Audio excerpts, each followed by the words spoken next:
Why does my framing always look like a Jenga tower with half the pieces missing? God, this block of space that needs to... I should have been here. Oh, God. Nikon released a bunch of film looks, so we're going to test a bunch, compare them to Fuji's actual film looks, and talk a little cinema life. All I want is the perfect camera. All I want is the perfect camera. So Nikon released a bunch of film looks from Red, and they're baked in like standard profiles, not log. They were awkward to even get on my camera. We'll get to that. There's a light over there, and that will be our dynamic range measurement. So let's switch to the first one. Right now we're just in N-Log and RAW. No. This is likely not good at all. It looks very pale. First thing, I can't adjust anything. Usually in standard profiles, a little downward arrow, and then you get into all this, sharpness setting. Seems like I can't do any of that. So like we're stuck with this. Looks very unsaturated, but I will fix it. Fixed, huh? And pay no attention to my right eye, it's perfectly normal. So this, instead of being a simple firmware update to add these profiles to my camera easily, I had to download some bullshit, sign my life away to some bunch of Nikon imaging papers. They're like, oh, trust us here, sign this, sign this. So I don't know, they own my house now, I think. I hate you so much, and then I'm on the cloud, and God, that was a terrible experience. And I see all these other creators up there like, download my LUT pack. So I did. I downloaded one guy's LUT. I was like, all right, let's see it. It's not on my camera, and now I have one that's doubled for no reason. So thank you for nothing, Nikon. You could have made that so much easier for me, but you didn't. So this is your first one, cine bias offset or some shit. I can already tell you're not Fuji-like, but you own Red. So like, what happened here? Something's off with the calculations. Oh, that's better. You had me worried there for a second. I thought these were all gonna be gimmick shit, like some green shadow hell and a over-brightened face. Thank God it's not that. So I don't know what these are called. They had names, but now I'm just seeing initials. This is hell. You would think after buying Red, a cinema company, that you would now have access to their whole color team. And they'd be like, you want looks? We'll be right back. Wait till you see this. Just joking, we have this. They really went to work.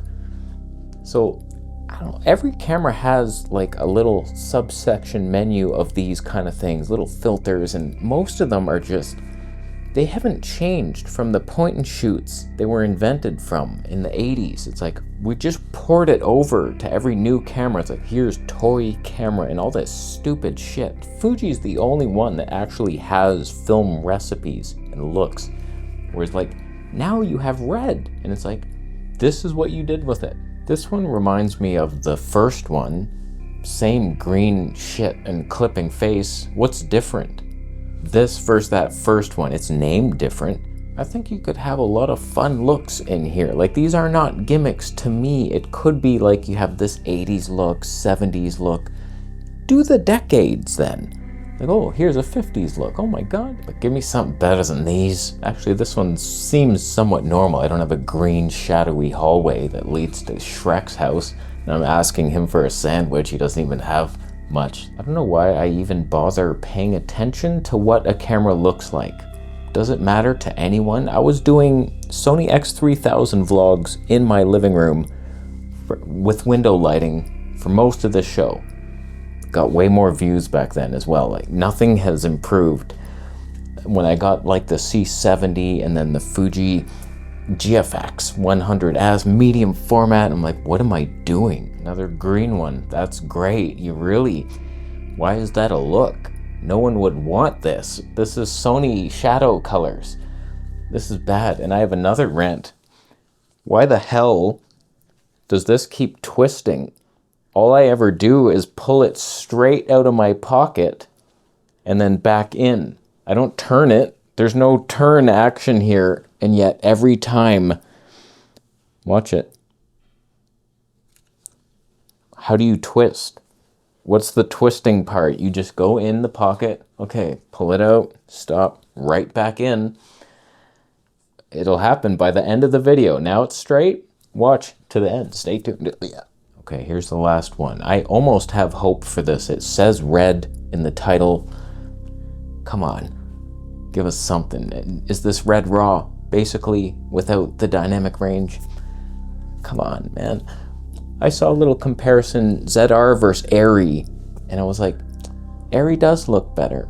There's just something about it. I don't know what it is that I look for in a cinematic look. Something about cinema cams gives you like a paler face.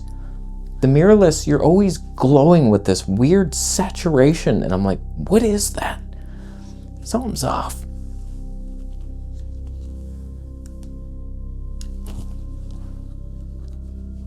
So we're now on the Fuji X-H2S with the Canon EF 50mm 1.2 speed boosted. We were on the Nikon Z6 III with the 40mm Tony 2. So right now we're in F-Log, and I can use any film sim I want now that Fuji has given us the film LUTs. Even though, God, one of you jabrones said, I know it used to be just the LUTs for the GFX Eterna, but now they released the Fuji X-H2S LUTs. And I'm like, where? No, they didn't, asshole. I don't see them anywhere. So we're using the GFX Eterna LUTs, which shouldn't work on this, but they kind of do somewhat. So like any LUT you want, any look, your Fujifilm sims, side by side with Nikon, with those red LUTs. Are we seeing that red is good for Nikon, or is it like a bad date? And it's like, she's not good for him. She doesn't encourage him to create. She's just like, let's go for dinner. Can you buy me that necklace? Bad girl. Don't quote me on this, but I think red has a bunch of official LUTs for like red looks, and they all work on the Nikon ZR, but none of them work on this. They don't have any for NRAW. They only developed like 2 looks and a black and white thing, and it's cool. It's a cool look, but is it? Where's my other ones? And no, changing the name to red codec doesn't change the color science. You know what's weird with Fuji? This is F-Log, and this is all we had for a long time. With the X-T4, we just had F-Log, and then once the X-H2S was released, we got F-Log 2. And I was like, oh my God, more dynamic range? You're crushing your full frame competition? What I didn't know was that they would sharpen it to hell. Did you see it? Why is it so much sharper? It doesn't really make sense algorithmically, if we're being real. I just realized I had the zebras set wrong for the F-Log 1. It sucks to be me. So it's like, we're so much sharper. Is that good? Not really, but I want the more dynamic range. Why is it so sharp? This could be so sharp you wouldn't even believe. Wow. We're now in 6.2K. I've raised the sharpness from -4 to +4, and I stopped my lens down. Why do you do it, Fuji? You cannot stop a lens down with the Fringer adapter. Right now we're at Tony 2, and it seems to be fine. If I go to 2.2, it's over. It starts hunting. It's crazy. So now we're super over sharpened 6.2K F-Log 2 C. It's the sharpest image you could ever get. Was the Fuji sharper than Canon in 8K? Probably. Just side by side with the Fuji.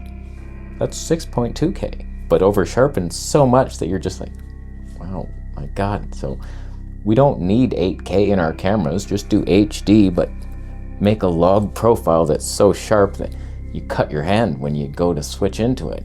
You know how sharp it is by the blood, how much blood comes out. Honestly, it is kind of fun to have these different looks, and you go for something, you fall in love with it for a while, and then you fall out of love pretty hard, and you look back at your older videos and you're like, what the hell was I thinking with that? And it's fun times, but just like, don't forget to do something better than this. You ever watch a color grading tutorial and immediately his shot, you're just like, what the hell is that look? You immediately click off the video because you know you could only get dumber watching him. I've done that. In other news, as I prepare for this move to Kingsville, I'm debating, should I get something here before I go there? Because once I move there, there's likely going to be a very tiny used camera community. I'm not gonna find all these deals anymore. So it's like, God, what should I buy before I get there? Canon EF 35mm 1.4, Mark 1, of course. Oh my God, should I get a lens for the food? No one's buying my food, so should I get the 16mm 2.8 for vlogging? Oh my God. Do any of them have pop 16 1x4? Should I get that again? I don't know. I saw a GFX 100 Mark II for, I think it was, I want to say $8,000 Canadian. It's not even much off the brand new price, but I was like, I don't know, man. That could be the one. So I'm debating a bunch of things, but probably will pounce on nothing. The ZR would be nice if I could find one. I've only seen it for $3,000. You know how much they are brand new? $3,000 plus tax. So you're saving 13%. Okay, that's hardly a deal. And we know Nikon's gonna lower it soon, so that should be like $2,200 max. This lens needs like 2 glimmer glasses. There's one on already. 8K. Huh? 2, they don't quite fit. Will it balance? Not really. Am I beautiful? The eye, yeah, the eye thing, damn it. So let me know who won the battle today. Did the new red film LUTs look better than I think? And they're like actually viable outside? We'll test them again another day. Or did Fuji win with the over-sharpened 6.2K? Sharper than any 16K sensor? Or did Canon 8K technology with a RF lens win your heart? I think someone won today, and Bitcoin is donated at times. Subscribe for more minutes.